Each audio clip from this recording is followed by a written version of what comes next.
So I would like to speak about the death of Mandela. We have seen many films showing what he has done, and especially what is remarkable that a man who was shut up for 30 years in a small cell, when he came out, he talked about and he brought about reconciliation. He was able to overcome all desire for vengeance, etc., etc. Unfortunately, this has not happened in Sri Lanka, where the Sinhalese people and the Sinhalese army have triumphed over the Tamil rebels.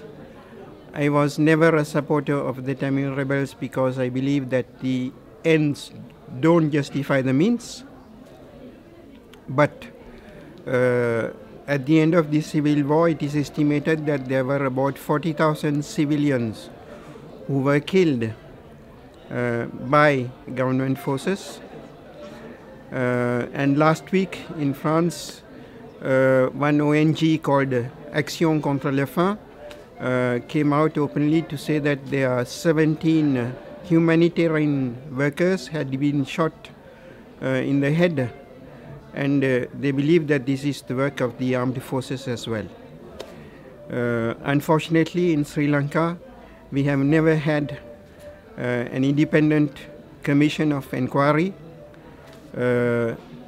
without which the suspicions, etc., etc., will continue to live.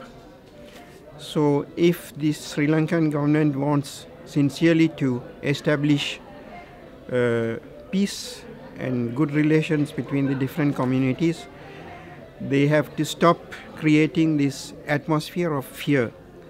Many journalists have been killed, assassinated over the years, especially those who were speaking out against the government.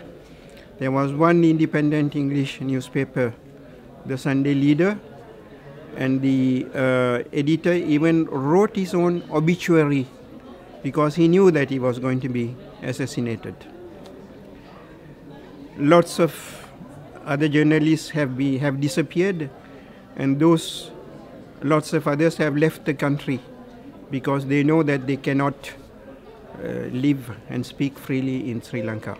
The second thing I would like to talk about is social responsibility. I work professionally on the social responsibility of enterprises. That is to say, traditionally an enterprise thought that their only job was to make financial profit and then distribute it.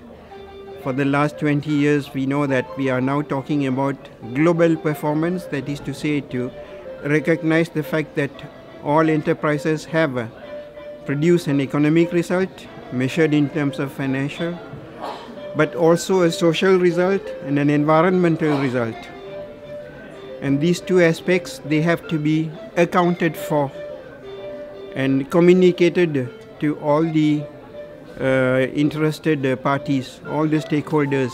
And the stakeholders are not only the shareholders, but also the employees, the local government on which the company is based, the clients, the suppliers, etc., etc. Now, this principle of extended responsibility, unfortunately, there has not been much reflection about how to apply it to non-governmental organizations. I know of some non-governmental organizations where the personal relations are worse than in many companies.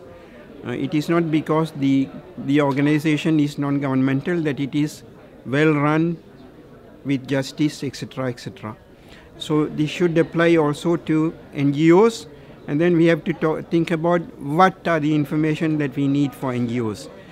And this should apply even more to political parties, because these are people who have been elected, but once they have been elected, they tend to pursue quite a lot their own interest in terms of furthering their career. And although they may have been elected at the beginning with ideals, with etc., etc. With the passage of time, they are formatted by the organization, by the institutions. Their first priority then is how to get re-elected again, and if getting re-elected again means that they should not talk about this and that because it is going to displease so and so who is in power, or so and so who is a big company, etc., etc., they will not do it. So this explains why there is a lot of dissatisfaction with elected political representatives. In France, it is 82% of the people who don't trust the politicians. I don't know what it is in Switzerland, but I think it cannot be as bad as it is in France. And all this is also bringing up all over Europe the extreme right wing. The extreme right wing, which is, I think it's coming from two sources. First of all, the dissatisfaction with the elected representatives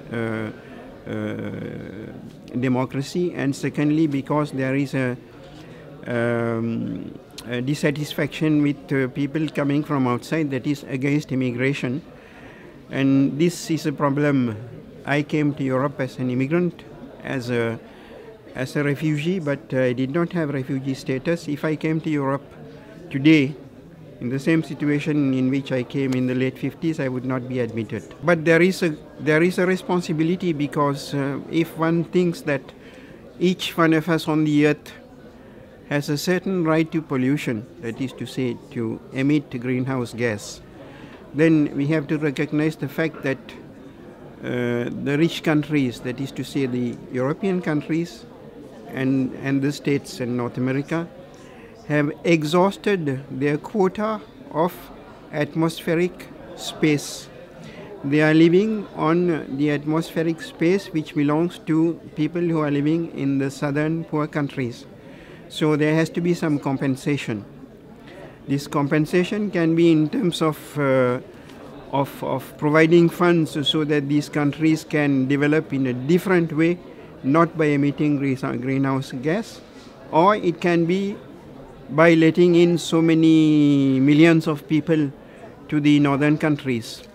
But it has to be one or the other.